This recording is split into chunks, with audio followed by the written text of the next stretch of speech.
আসসালামু আলাইকুম। আজ আমি আপনাদের জন্য একটি মিষ্টি রেসিপি নিয়ে চলে আসলাম। আজ দেখাবো গোলাপ জামুন মিষ্টি তৈরি করে। খুব সহজে আপনারা ঘরেই বসেই এই মজাদার মিষ্টি তৈরি করে নিতে পারেন মাত্র 1 কাপ গুঁড়ো দুধ দিয়ে। তাহলে চলুন দেরি না করে পুরো রেসিপিটি দেখে নিই কীভাবে আমি মিষ্টি তৈরি করে আপনাদের দেখাই। আর ভিডিওটি দেখার শুরুতে একটি লাইক দিয়ে পুরো ভিডিওটি দেখে তারপরে চ্যানেলটি সাবস্ক্রাইব করে দিবেন। তাহলে চলুন দেখি। প্রথমে মিষ্টি তৈরি করার জন্য আমি এখানে 1 কাপ গুঁড়ো দুধ নিচ্ছি আর নিয়েছি 1 টেবিল চামচ ঘি। এখন এই গুঁড়ো দুধের সাথে ঘিটা ভালো করে আমি মিশিয়ে নেব।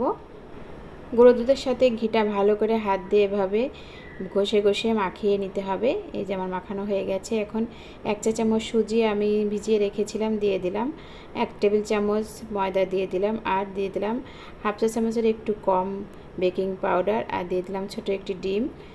এখন ভালো করে আমি এই দুধের সাথে মাখিয়ে নিব। এরকম একটু মাখানো হবে, পরে 5 মিনিট রাখলে আরেকটু আঠালো হয়ে আসবে। এই যে 5 মিনিট পর এখন আমি ছোট ছোট করে মিষ্টিটা বানিয়ে নিব। খুবই সহজ, আপনারা এই মিষ্টিগুলো বানাতে পারেন। এতে একটা বানানো হয়ে গেছে, এভাবে বাকি সবগুলো বানিয়ে নিব। এখানে ভাজার জন্য পরিমাণ মতো তেল হালকা গরম করে নিয়েছে, চুলার আঁচটা মিডিয়ামে দিয়ে। এখন আমি সব মিষ্টিগুলো দিয়ে দিয়েছি। এখন উপরে ঢাকনা দিয়ে দিব। এই তো আমার মিষ্টিগুলো ভেজে নেওয়া হয়ে গেছে। এরকম কালার হয়ে আসলে মিষ্টিগুলো নামিয়ে নেবেন। মিষ্টিগুলো নামিয়ে এক সাইডে রেখে এখন আমি চিনির শিরা তৈরি করে নেব। এখানে দিয়ে দিলাম 1 কাপ চিনি, দিয়ে দিব 1.5 কাপের মতো পানি।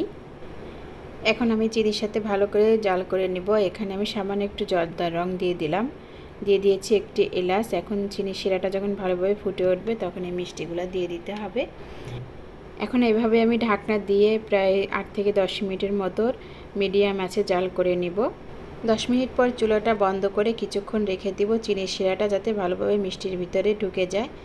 এই তোমার বানিয়ে নেওয়া হয়ে গেল গুঁড়া দুধ দিয়ে গোলাপ জামুন মিষ্টি। এভাবে আপনারা খুব সহজেই ঘরে তৈরি করে নিতে পারেন এই মিষ্টিগুলা। আশা করি মিষ্টি রেসিপিটি আপনাদের কাছে ভালো লেগেছে। আজকে এই ভিডিওটি দেখার জন্য সবাইকে অসংখ্য অসংখ্য ধন্যবাদ। আল্লাহ হাফেজ।